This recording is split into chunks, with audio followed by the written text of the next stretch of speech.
Buddy, it's your guy Wardy here, and we're back at it with our latest New York Metropolitan post-game show presented by our amazing sponsors at SeatGeek. Utilize our promo code WARDY10, that way you too get 10% off your next ticket purchase. And shout out to Moomoo, the official trading platform of the New York Mets. You'll get a chance to hang out with yours truly at this upcoming Monday game between the Mets and the Phillies, but more on that a little bit later, as we got to break down what was nothing short of amazing victory here for the Amazons. Listen, folks, 48 hours ago, we were all kicking, screaming, and grinding, telling you how bad this Mets team is. There's no identity, there's clear woes with their rotation, and there's everything else in Mets land going wrong. Fast forward 48 hours later, yes, I understand, it's the sorry Atlanta Braves. They're not the Atlanta Braves, the big bad Braves like previous years, but still in Atlanta is usually where everything goes to die for this Mets team. And not today, not yesterday, and hopefully not tomorrow. The Mets take down the Atlanta Braves by a final big score tonight of 9-2, where you get a home run, you get a home run, you get a home run, and you get a home run.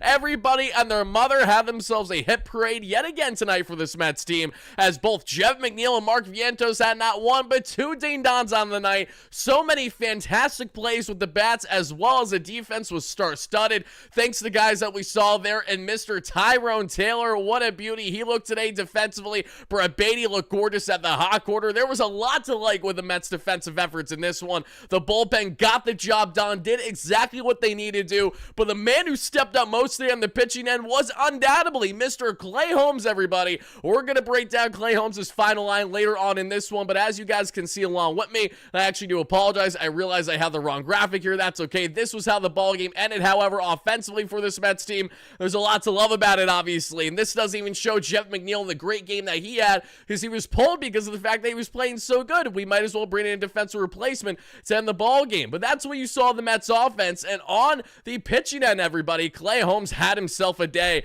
Now, for the first time since the first week of June of this season, the Mets have consecutive starters to go 6+ innings of work. Yeah, sign me up for that every single day of the week, and here, especially on Saturdays. The bullpen, like I said, did what they needed to do in this one. And getting back to the main slide here, everybody, before we get to the jingle, the main point that we need to emphasize is not only did the Mets win this one comfortably there in Atlanta, a series that they're supposed to rightfully win in Atlanta. They're chipping away as the Diamondbacks continue to beat up on the Cincinnati Reds. The Phillies won today, which was unfortunate, but listen, the Mets control their own destiny when it comes to the division. If they want any chance of getting there, they need continued stardom on the pitching end. They need the guys to continue to step up offensively. The Mets now are the only team in Major League Baseball this season that have not one, not two, not three, but 4 games with at least 6 home runs or more. The Mets entered tonight's ball game with the 4th most home runs in all Major League Baseball. I'm sure they're top 3 after hitting 6 today in this one.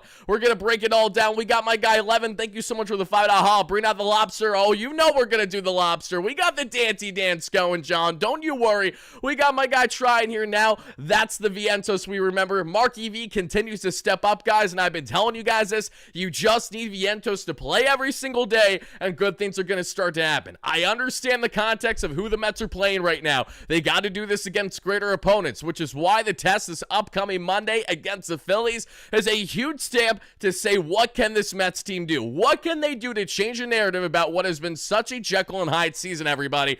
But folks, final thing before we get to the jingle, before we break down this amazing Mets victory to each and every one of you watching live on a replay, as you hit that like and subscribe button on your way in, we cannot emphasize enough the excitement level, which is that, yes, Jonah Tong, Mets top pitching prospect, even above Brandon Sproat. And I like Sproat a lot, everybody, but the reality is that Jonah Tong looks like he may be next to get the call after all. We broke down earlier today in our content that Zach Wheeler is unfortunately down for the year, might be down for his career there for the Philadelphia Phillies with thoracic outlet syndrome surgery unfortunately coming, as well as what you're seeing there in Frankie Montas. As I rightfully predicted, they say he's going on the 15-day AL with a UCL issue. Yeah, buddy's getting Tommy John surgery. It is unofficially confirmed already there that we saw, which means that a roster spot in a 6-man spot in the rotation is officially opening per Carlos Mendoza, and the Mets, for the first time ever reportedly, per Mike Puma, actually have Jonah Tong now heavily on their radar. And what did Jonah Tong do again tonight, everybody? And his second start in Syracuse, casually goes 6 shutty that we're going to break down again. What was nothing short of an absolutely gorgeous outing there for the Mets top pitching prospect, everybody. Yes, folks, we have now reached a point of saying it is not just Noah McLean time. It's not just potentially Brandon Sproat time, but folks, it looks like over this next week, it's going to be Jonah Tong time. And the only reason why it might not happen sooner is because A, he pitched today, and B, Brandon Sproat, who looked like a perfect seamless fit to pitch this Monday to make his debut, Carlos Mendoza has already shot that down, and it does appear that Tyler McGill might actually be towing the rubber for the Mets after this Monday because Kodai Senga will be getting that start there based on latest reporting. So McGill's expected back soon. He might already be done with his rehab because he's looked brilliant in it from everything that we've seen to this point. Brandon Sproat, I need to see this man up sooner than later, but Jonah Tong is the man that we're all waiting to see. More strikeouts than any other pitching prospect, any other pitcher, mind you, in all the minor leagues this season. And as we saw with Noah McLean, is the same thing we're seeing with Brandon Sproat. He's moving up to AAA and he's dominating immediately. This is what separates themselves to a degree from a Brandon Sproat, for example, who had his level of struggles last year moving up to AAA and to begin the first half of this 2025 season there in AAA Syracuse, everybody. But we got a lot to break down and I don't want to waste any time, so let's do it. Let's let it rip as we always do. After every big victory throughout the course of the 162, we got to let it rip with the one, the only, and folks, the good luck continues thanks to the Lobster edition, WardyNYM post-game jingle. Let's do this, baby. Post-game. Post-game. Calling all Met fans, come and join us now. Talking about this game and gonna break it down.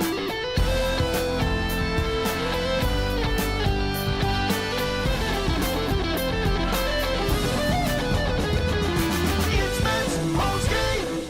Break out your damn lobsters, baby. If you don't know now, you know. The lobster rally has been going on going back to over a month ago when I was out on vacation. I had all these lobsters on my backdrop behind me. I said, I got to bring one with me because the Mets had winning ways going when I was there. Shame on me, though, because I decided to wait weeks, if not north of a month on end, to actually take the lobster out of my bag and put it in my streams. Since we've done it, the Mets are 2-0. I'm not saying I told you so with the lobsters, but I'm kind of saying I told you so with the lobsters. It's silly. It's corny. It's a thing we're doing, just like how Grimace was a thing last year, Rally Pimp, and all these other miscellaneous things that have nothing to do with the actual club itself, as a way that we're trying to get our own rally and goofy thing going on the platform to hopefully translate into winning ways for this Mets team. And listen, the Mets have been balling out big time offensively that we have seen for quite some time now. Shout out to everyone watching live on a replay. Again, guys, let's give a quick roll call to each and every one of you, and then let's go ahead, break down this ball game, and let's talk Jonah Tong as well. I'm happy to break down this big series victory for the Mets tonight.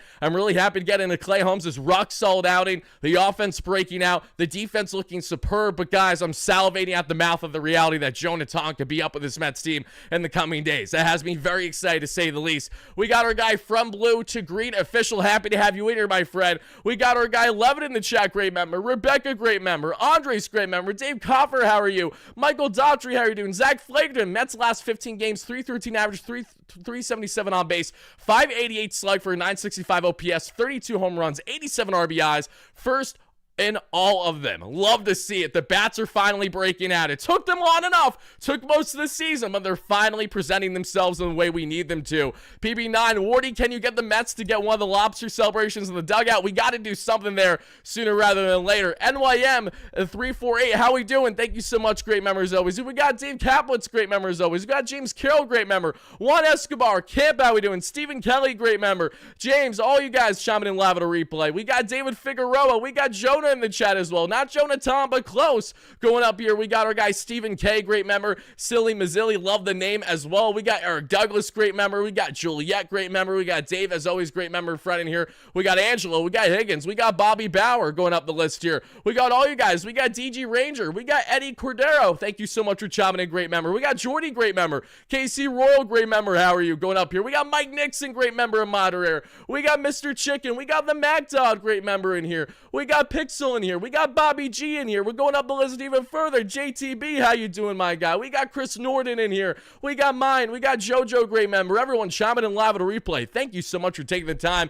Jim Infante, how are you, my guy? Appreciate you as always. We got Mr. Wallace, Irv Wallace, that is, great member. Keto Rising, Oscar Sports Fan, Alan Gonzalez.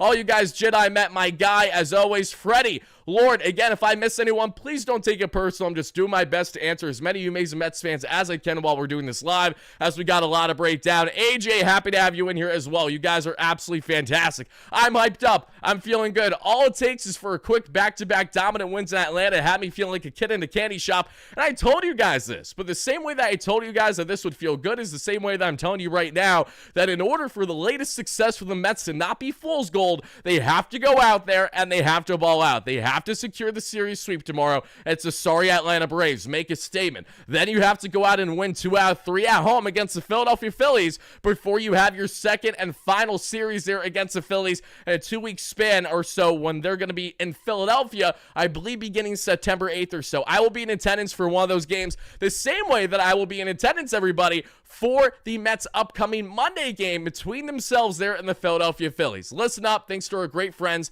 Moomoo, the official trading platform of the New York Mets.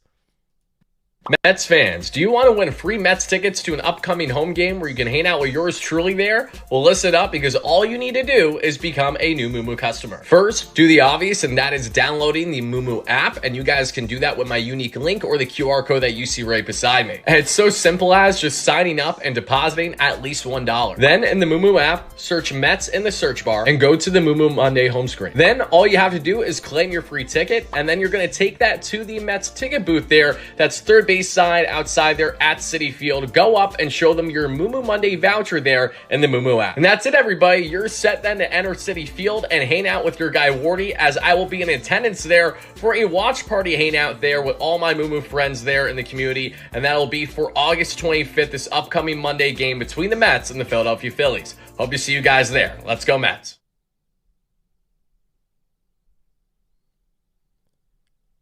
All right, folks, you heard me in that video. Check out Moomoo. Deposit at least $1 by signing up with a new account. Link down below, or scan that QR code on the template right down there, everybody. You want to hang out this Monday? It's right around the corner. I can't wait. I'll be in studio earlier in the day there with the New York Post for our latest segment with my guy Brandon London. Very excited for that. And then I'll see you all in attendance there for our Moomoo Monday game between the Mets and the Philadelphia Phillies. But enough of my own personal promo. Let's answer this donation. Let's break it all down. Rick Cube in the chat says, Wardy, you must have Steve Cohen's contact info when you interviewed him, so I say, get Steve's ear about creating a stuffed lobster for the dugout. Hilariously enough, I don't have Steve's personal contact info. I do have his right-hand man's contact info, but I'm not going to go and beat that right now. The last time I reached out for that was a couple of years ago, and it was for a matter that made sense at the time. NYM with a $10. Thank you so much. It changed my and I love you, Rick Cube, appreciate it. I changed my name membership, but it's Kevin K. Oh, thank you so much, Kevin. I appreciate that. Great win. It's always good to exercise the Braves demons at Truist. Could be turning point Clay. Solid tonight. Vientos is back. Yes, he is. Nicholas, thank you so much for the $5 haul. And Marky V could not come back at a better time.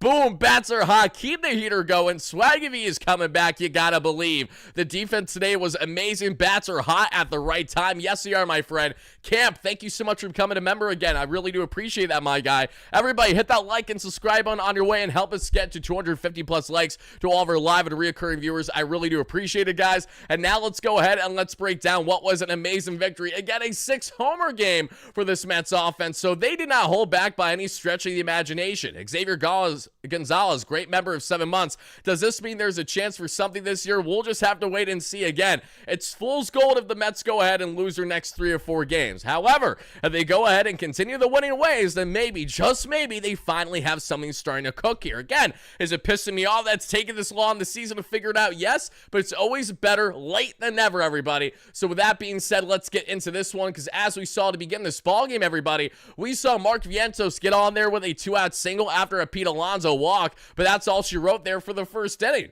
Then we saw in the bottom of the first, it was a 1-2-3 for Clay Holmes without a problem against this Atlanta Braves lineup. In the second inning, we saw Starling Marte with a single. He would then steal his 6th bag of the year. What a game for star-studded Starling. I don't know if I said that enough already. If I haven't, let me say it now. Not only did Marte look fantastic with the big bombs yet again, but we saw Marte with a gorgeous throw out there from the left side to get the runner out of home. I mean, my goodness, my God, my gracious. Is that you want to Cespedes with the cannon in left field? No, it's Starling Marte. We would see in the top of the second, everybody, the Mets go down in order 1, 2, 3. In the bottom of the second, we see the Braves go down in order 1, 2, 3. At the top of the third, Francisco Lindor does something for the fourth time over the past 24 hours, and that's to lead off the inning with a hit. This time a single there, and Juan Soto would get on with a walk. That would increase Lindor's hit streak to 11 games, if I'm not mistaken, around there. And then Lindor and Juan Soto both go ahead and steal more bags. A gorgeously pulled double steal by this Mets team. Soto already with a career high 21 stolen bags. Francisco Lindor with 23 stolen bags. Love to see it from every aspect of this offense. Unfortunately, we got nothing from Alonso and Vientos. Again, Alonso has been slumping as of late. Mark has been good. He just wasn't good in that at bat. And then Jeff McNeil, guys, back in the lab. McNeil, even with the shoulder soreness, is here to go gap to gap and hit bombs. No more contact, McNeil. No, we got McBombs, McNeil, everybody. Jeff gets all of that one. That puppy's way out of here, all the way to the chop house. 420 feet, 106 miles per hour off the bat there for McBombs. His 11th home run this season increases the Mets' early lead, everybody. They are 3-0 that we would see through the first 3 innings or so. After the home run by McNeil, Marte would get on with a single, and then he would steal his 7th bag of the season. Beatty then would a walk, but Tyrone Taylor grounds into a force out, and that does it there for the inning. Not before the Mets are now up 3 through 3. In the bottom of the third, however, Ozzie Albies would fly out. A Nacho Alvarez double. What is with Nacho Alvarez getting hit like every game against the Mets? I don't understand this. Vidal Brujan gets on with a single, and then Jurickson Profile would thankfully line into a double play.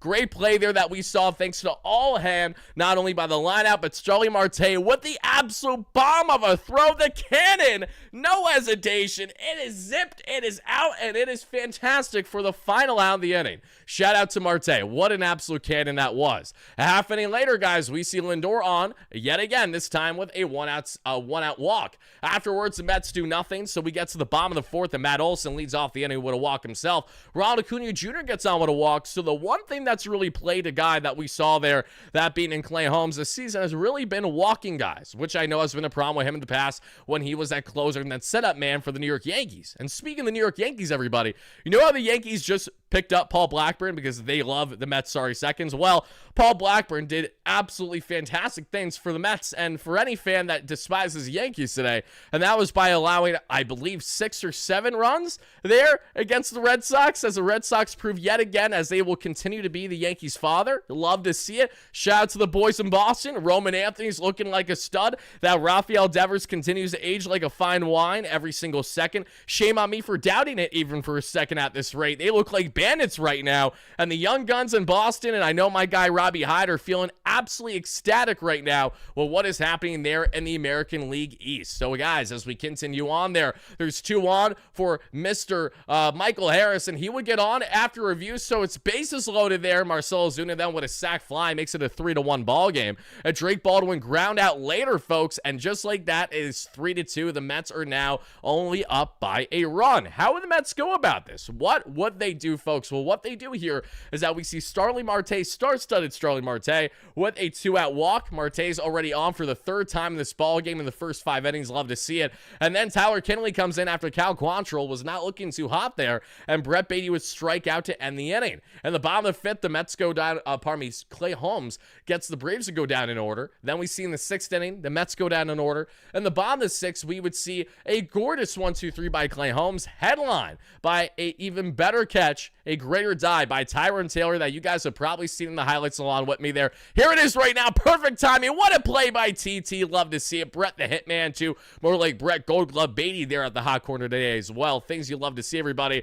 Just everything about the defense from the left side today between third base and the outfield was chef's kiss. Seriously. As we continue on, everybody, we would see Dylan Lee give up a leadoff walk to Juan Soto. And then the Polar Bear says, it's time for me to wake up. And Pete does exactly that. Just as we were talking down on him earlier, it means we got to pick him up now. Alonso got all that bad boy for his 29th home run this season, continuing the lead now as the man standing alone for the most home runs in Mets team franchise history. His 343-foot bomb, just under 99 miles per hour, makes it at the time a 5-2 Metropolitan lead. And the Mets don't just stop there in the inning. They continue to tack on. Mark Vientos says, let's go back to back, baby. And little did we know this would only be the first of 2 times the Mets would do such a thing tonight. Back to back. Again, lefty Dylan Lee serves up a meatball of a slider, middle. I'm sorry, Mark Vientos is not going to miss that one. He is most certainly not going to miss as he pulls that bad boy to left, 114 on the feet, and we see 107 off the bat.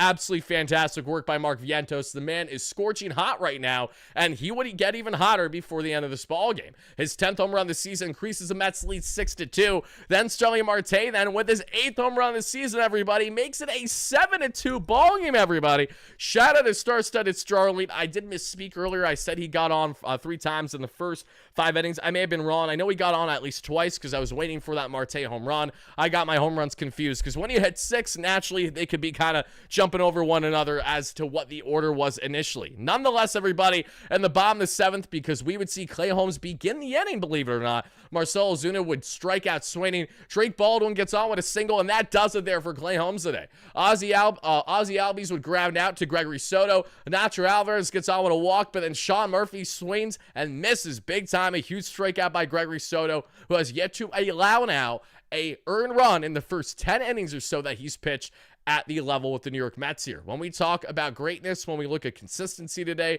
we have to talk about Clay Holmes. Clay Holmes finally had it, guys. Listen, it definitely went in hand with having to face an Atlanta Braves lineup that's very flawed, that isn't nearly as strong as what it should be on a nightly basis with the injuries that they've endured this season and their lack of consistency. But we got to take this victory for what it is, and we have to appreciate Clay Holmes handling the strike zone as well as he did today. We got my guy with a $5 haul. Thank you so much. This explosive Mets offense is partly an angry, frustrated team response to losing 2 out of the 3 to the Nationals. No doubt about it. Yeah, this is more so the Braves having to be on the receiving end of the Mets lighting off some steam, so to speak. Holmes, brilliant. What we love about Clay today, how did he spin the ball? How did he trill it? Well, as we break down Clay Holmes' arsenal, everybody, we did see as follows, and let me get into this right here, right now. Just give me 1 second. Clay Holmes had the entire kitchen sink tonight. All 6 pitches were working big time. 39% of the arsenal was his sinker. They topped out 95, sat right around 94 there, and was right around 2,100 on the spin rate. The changeup at 21% of the arsenal, topped out 89, sat right around there, 86, and was, sat right around 87 rather, and no spin on that, obviously. Sweepers, 16% of the arsenal, topped at 83, sat right around 82, and the spin rate average there was right around 2,800 to 2,900. The cutter at 11% of the arsenal, topped out 91, sat right around 90, and topped out right around 2,600 on the spin rate, and sat right around 2,400. Four-seam fastball, 6% of the arsenal, topped out 95, sat 93, spin rate 2,300. Slider, 6% of the arsenal, topped out 87, sat 86, and spin rate was right around 2,700. Guys, Clay Holmes, from your guy Wardy, knowing that Clay was able to be consistent today, Clay Holmes gets a rock solid. Undoubtedly, he is going to get himself a rock solid. We are going to go with, I'm feeling a strong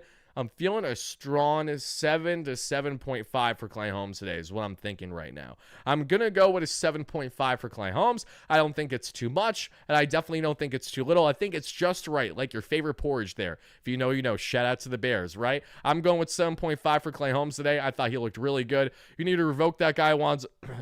Lou, what about the mod issue is there, Lou? Let me know in the chat. Because I don't know what happened. Enlighten me. I've been tempted to get a Richardson jersey. Are you talking about Antoine Richardson? That's kind of fantastic if that's who you're referring to.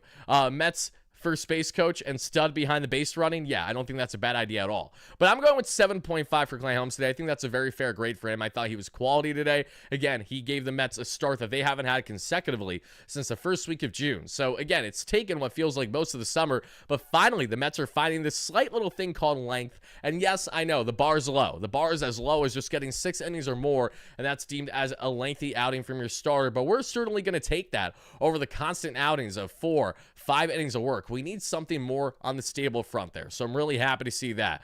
Would make a fantastic auctioneer. You know, it's funny you say that, and thank you for the compliment. I have thought about that before because I naturally talk very fast like a madman. That's why I know I would do good in radio.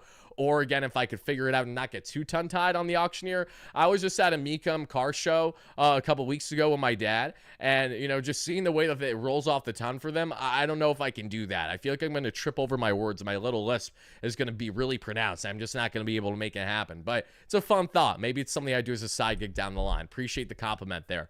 As we continue on, though, everybody, that's what you got from the pitching end. So now let's talk about the Mets offense. Before we talk more about what's great about the series victory and Jonah Tong, which really really has me excited. I'm as pumped up about the Jonah Tong news as I am about the Mets winning this ball game, because Jonah Tong may be able to single-handedly help win ball games the way that Noah McLean has, maybe even better. Again, we'll just have to wait and see. But expand more on this offense, everybody. They came to play.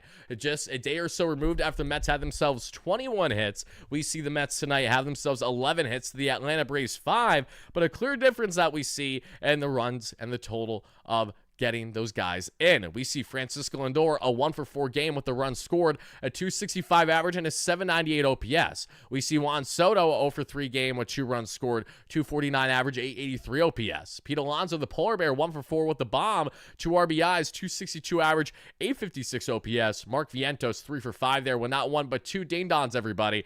Oh, what am I doing? I'm acting like I finished breaking down the ball game. I didn't. I was close to breaking down the ball game, but the reason why I got confused there was because Clay Holmes, once that happened, I was like, all right, the game is done. We knew it was done. And it was done, because with the exception of Tyler Rogers having a squirrel setting there that we saw in the 8th inning, we saw Mark Vientos hit his second bomb of the night there that we would see his 11th of the year, and then Jeff McNeil with his 12th home run of the year. I'm loving the late home runs by the Mets offense in the 9th inning. This is the second 9th inning home run by Jeff McNeil on this road trip, and this is now 4 home runs over the past 7 games for Mark Vientos, who is now up to a 375 batting average over his past 7 games, with absolutely all the right things happening with the slugfest. Cedric Mullins got on there with the fielding error. That was hilarious. We saw Tyrone Taylor get on with a ball that Ozzie Albies usually has. And then the bottom of the 9th inning, Edwin Diaz allowed a single there to Ozzie Albies, but that's all she wrote. He struck out Nacho Alvarez, which I love because I can't stand this kid.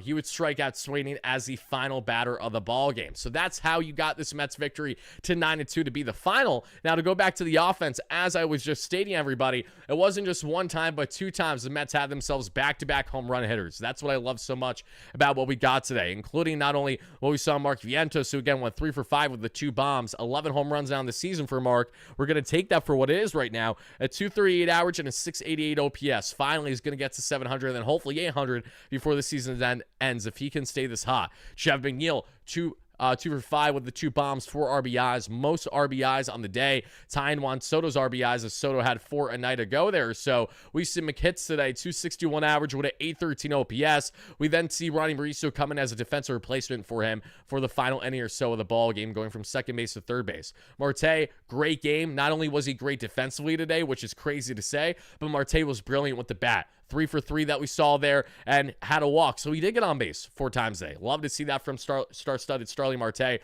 with obviously the home run, the single, and the walk, and probably another hitter. So Marte now up to a 289 average and an 815 OPS. You know, I always said he can bat 280 in his sleep. F it. Let's say 290. Let's say 300, because Starling Marte is all the way back. He's thriving right now in his limited role, knowing that he can really just be put out there for every situation that's going to be better for him than anything else. Oh, these are yesterday's stats. What am I? Ay, Dios mío. I apologize, everybody. I'm like, why am I? There's something about these stats. Guys, thank you. I appreciate it.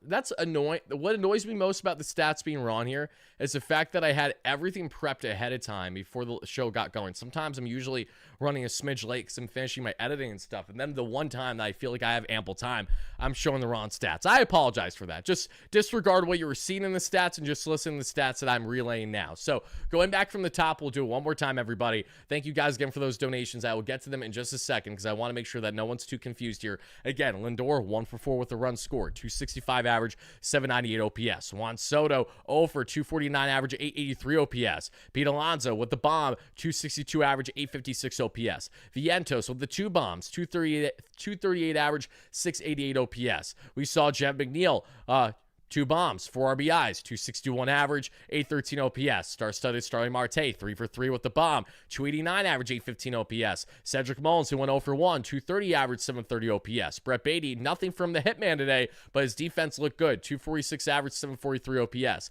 Tyrone Taylor, 1-for-5, 206 average, 556 OPS. And Hayden Senger, after the best game of his career yesterday with 3 RBIs and 2 hits, goes 0-for-4 today, a $172 average, and a 400 on the OPS. That's what you got in the Mets offense, everybody. Let me know your thoughts about that and everything in between, and thank you kindly for exactly that. Let me get to the donations here. $5 holla for my guy. Great member as always. I was talking about Antoine Richardson, correct. He's the GOAT. Make him the highest paid for space coach ever. He really has been the GOAT. There's no denying it. He's been brilliant. loving me some Antoine Richardson, especially with the way that he's been able to handle the base running so well. Thank you guys again for correcting me about the graphic. I do sincerely apologize about that, but the good news at least is that I was relaying the proper numbers. I just didn't have the right presentation for a minute, but we'll get through it together. It's okay.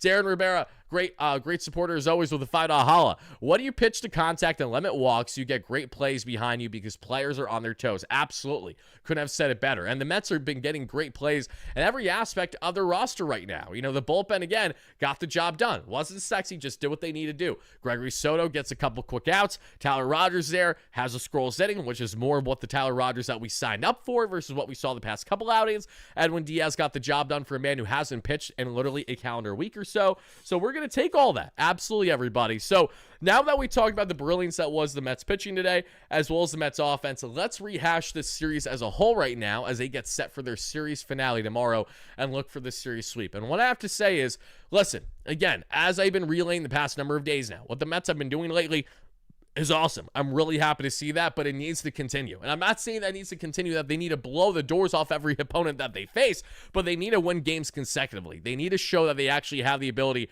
to get somewhat hot heading into playoffs. Not that you need to be red hot heading into playoffs should the Mets make it, because I think of a team like the Philadelphia Phillies in the 2023 expanded playoff format right away, as it was 2022 or 2023 area when the Phillies cracked it after they fired Joe Girardi in the first half of that year after the Mets combined for a no-hitter against them and dominated them in the first half. The Phillies were dog water. And then the Phillies, who again scuffled in a postseason play that year, they did not play good baseball in the final month of the year at all, but they just squeaked in. And once they did, they got hot, had the fans behind them, because you know the bank goes crazy there. No matter how much you love or hate Phillies fans, they're always going to show up, obviously, especially come postseason time. And they ran that all the way and rided it up until losing in 6 games to the Houston Astros in the World Series. I think of, the Arizona Diamondbacks, for example, they just squeak in to the playoff wild card a couple years ago, and they get all the way to the dance and lose to the Texas Rangers. So we have seen this continuation of teams, especially out of the National League, with that expanded playoff format, taking advantage of that format, and even when not playing their best baseball,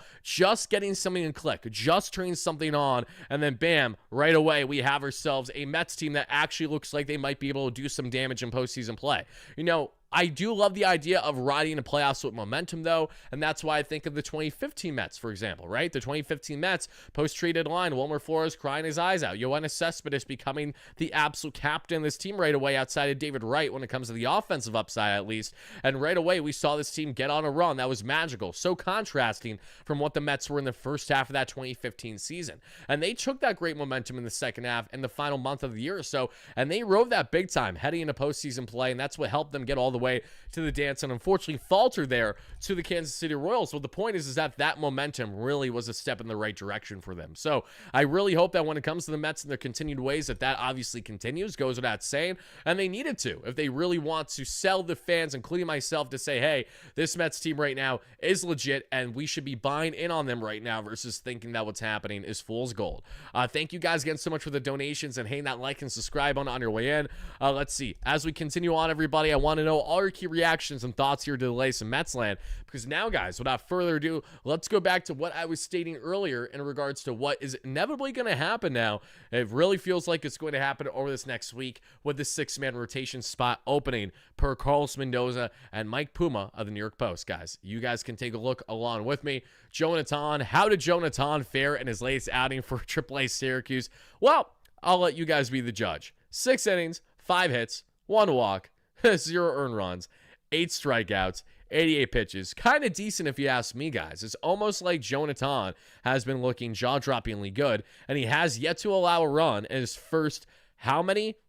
Good chunk. I believe he's thrown in what? 11 or 12 innings so far that we've seen across his first 2 starts there for AAA Syracuse, and he struck out 17 batters over that span as well. Jonah Tong is not only as advertised, but the kid continues to get better and better and better and better. Which now begs the question, everybody. Is it time to call up Jonah Tong? Well, as I just stated, and I'll say it again, it does look like that is now going to be the case, everybody. We are getting really positive news on the Jonah Tong front. And as I'm going to show you guys right here, right now, just give me 1 second to go ahead and do exactly that. Jonah Tong, going back to what my Puma said had earlier today, and we're going to probably break this down also in content tomorrow, so be on the lookout for it as well, guys. But let's go down here. Let's go on Wardy's feed. You guys can follow me, by the way, at WardyNYM on X. That's my personal account. Or if you want to follow my main big account, where it's just for the sake of promoting all things Mets, what's going on with them, and the content itself, that's at the WardyNYM, which has just under 72,000 followers on X. Feel free to shoot me a follow, and also follow me on Instagram should you guys have interest at NYM Update. That is a Instagram account that I partnered with a good buddy of mine, and he's helping run the account for me to give you guys consistent Mets coverage and thoughts, and kind of inside looks on my content and promotions, among other things. So as we continue on, let's go down here and let's go back to what happened pregame today, which was as follows, everybody. Well, first, again, so what I called earlier, Frankie Montas's injury is pretty significant, says Carlos Mendoza. Montas is finished for the season. As a surprise to absolutely nobody, I called it from literally the snap of a finger that we saw that Montas was going to be, in fact, headed to the injured list with a UCL-related injury. Now, given this injury, it goes without saying this is far and away the worst signing that's ever been made. And okay, we don't need to spam that much, Jeffy, in the chat. Thank you, though. I appreciate it.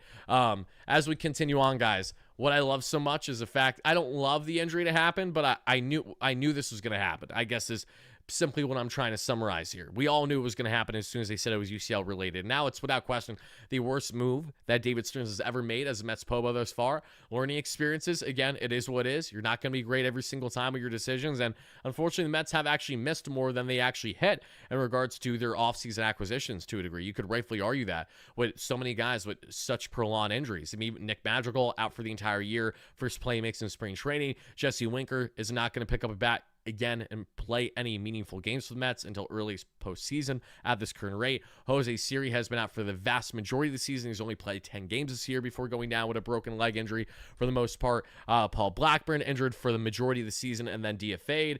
You just have so many things. Griffin Canning, even though he looked good, ruptured Achilles. Again, I can continue to go down the list. AJ Minter, your big lefty bullpen acquisition, he goes down, season ender, horrendous injury. Danny Young, your backup lefty option, the bullpen, horrendous injury. He's out for the year. Max Kranick, who's supposed to be, again, one of your key weapons in your bullpen, reconstructed Tommy John surgery. I know he was here a year ago, but the point I'm trying to make is that the injuries certainly plagued this Mets team a lot this year, and a lot of it had to go in hand with the guys that we saw David Stearns bring in for the season. So, learning experiences. I'm not happy to see it happen, but it's not about what's happened versus what the Mets need to do. Danil Nunez, another guy that we were banking on, absolutely. It's easy to forget about all these guys because it happened so long ago, but it still happened in the same season, everybody. But that's what we got there from the news on that being in Frankie Montas. So now let's get on to the news in Tyler McGill that we're going to expand on a little bit more here. McGill is build up to 65 pitches for Syracuse last night,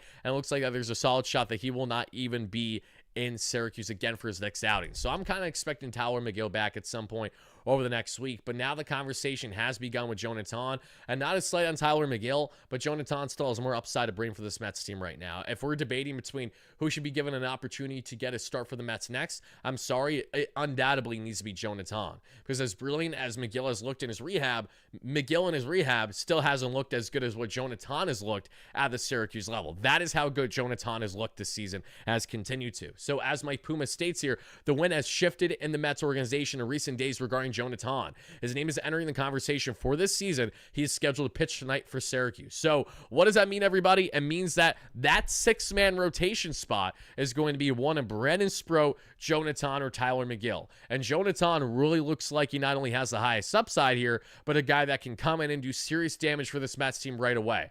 I think a big factor as to why the Mets are now in love with the idea of Jonah Tong kind of being their go-to guy now is in hand with the fact of what we saw with Noah McLean so far this season, guys. When you see a guy like McLean be as nasty as McLean has been, you say to yourself, okay, if no one can look that good when getting the call right away, who's not to say that a guy with a higher upside in Jonah Tong who has more strikeouts than anyone else in the minor leagues can't be either? Who's not to say that a guy like Brandon Sproat can't possibly be an impactful guy for you, either as a starter or a multi-in reliever in a piggyback situation? The Mets have flame-throwing, high-quality, high upside top pitching prospect arms to dabble with, and I think Noah McLean's early dominance has further proved the lack of conservatism that David Stearns probably feels inclined to do going forward, because he sat on his hands long enough as is for it to come back and bite him in the face, bite him in the ass, whatever you want to say. It's true. What have we missed so much this year on the pitching end? It's been quality, starters going deep, and by not calling up your top pitching prospects earlier this season, you wasted away key ample opportunity to see what you had with them and gave them a leash before it was say too little too late. Now we talk about Jonah Tong after only getting 2 starts in with Noah McLean, when McLean should have been here probably at least a month and a half ago. I don't give a rat's ass about rookie eligibility. I don't care about the notion of getting a comp pick by him winning an award next year or so. I don't care about burning a first year of club control based on how many innings they pitch. What I care about is winning now, and if you really care about that club control nonsense, then I think you have a focus that is not as important as it is to bringing a championship to Queens this season, which is a problem, because Noah McLean is showing you in real time how there's nothing wrong about giving your kids an opportunity in a fairly short period of time from the time they really start to blossom as a prospect in the minor leagues. The same way that while Jonah Tong might not be perfect, the same way that Brandon Sproat might not be perfect when they get the call, it is now time to give them an opportunity. There is literally no doubt whatsoever that it's now or never for this club, because it's all about too little too late now. If they wait any longer, they sit on their hands any longer, they're not going to have anything to look for until they either find themselves closer to being out of a playoff spot, among other things. And when we speak about playoffs, everybody, let's take a look at the wild card standings, because thanks to the Cincinnati Reds losing yet again tonight, as the Arizona Diamondbacks are saying, let's go ahead and play good baseball for a change, now that they're like basically out of it in the playoff picture, or kind of feel like they're out of it at least. They're 5.5 out, so a lot of ground to be done for a team that traded away Josh Naylor and Eugenio Suarez and Merrill Kelly. I will be shocked if it happens at this rate. But the Reds have been losing and the Mets have been winning. So the Mets now are 2.5 games up on the Cincinnati Reds and are still right around 6 games behind the Philadelphia Phillies. Now, while I do think it's kind of far-fetched to think it's a lock at all for the Mets to rally all the way back to win the NL East this year, what I will say is that the opportunity for the Mets to win the NL East is most certainly there now, in direct part because of the 2 series that they still have upcoming against this Philadelphia Phillies team. I think that the fact that the Mets have that set in stone for them is a brilliant opportunity for them to actually go out and try to rewrite the story for what has been a very frustrating up and down summer. Now, I will not get my hopes up on the Mets winning the division. If it happens, awesome. But if it doesn't happen, not an issue whatsoever. Mets have to control their own destiny. And listen, if there's any solace to if the Mets do not win the division, but they make playoffs as a wild card, it's that we have seen a lot of playoff teams out of the National League since the expanded playoff format actually go on a run. Specifically, the team that's been that third wild card team, and that would be the Mets at this current rate, everybody, or close to for the most part. Because when we take a look at the playoff configuration, they're looking good. Again, the Dodgers and the Padres are tied right now for first. That's why it looks like the Mets are out. The Mets aren't out on a playoff spot just because we got that little log jam, and the Dodgers appear to have the tiebreaker right now, but not by all that much. That's been a huge heated competition between the Padres and the Dodgers for first place in the NL West, which is always a pleasure to watch. And the Dodgers are on there twice because technically they're in first in the division while also being tied in the wild card based on the current standings. And hello, stop getting your you-know-what's in a twist. I promise you're going to get through this, okay? There was nothing wrong about the chart earlier. I just had the wrong template in. They're all automated. There's nothing wrong with them at all. I promise we will get through this together. As we continue on, let me get on to answering a donation from my guy here. Earlier, at least Dave said there was a donation. Dave, I'm looking for it. I don't see it right now, though, Dave. I sincerely apologize. All right, Dave, can you do me a favor and relay in the chat whatever your donation was? Because I unfortunately do not see it. I don't know if I'm going to be able to find it in time for you because there is a cutoff when I do this kind of thing. Also, guys, help us get to 200 likes in the live show. That'd be greatly appreciated. We have north of 150 right now. If you guys get that like and subscribe on, it would really mean a lot as we're breaking down the latest in Mets line here, and thank you guys kindly for that.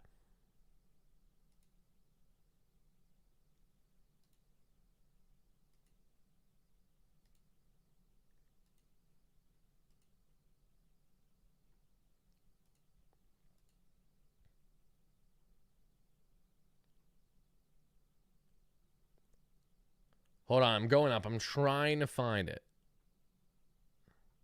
Yeah, no, it's still cut off. Yeah, Dave, let me know again in the chat. I would love to answer for you. But all right, guys, so now I want to talk more on Jonah Tong, and I also want to talk more on what's happening with this Mets team going forward and what we have to look forward to for the series finale tomorrow in Atlanta against this Braves team. So before we go ahead and break down more of that, everybody, we're going to cut things off for our replay viewers here in just a second. Before I do that, however, I do want to make sure that I don't miss any key fun statistics that I want to relay your way that I thought were important and notable to break down.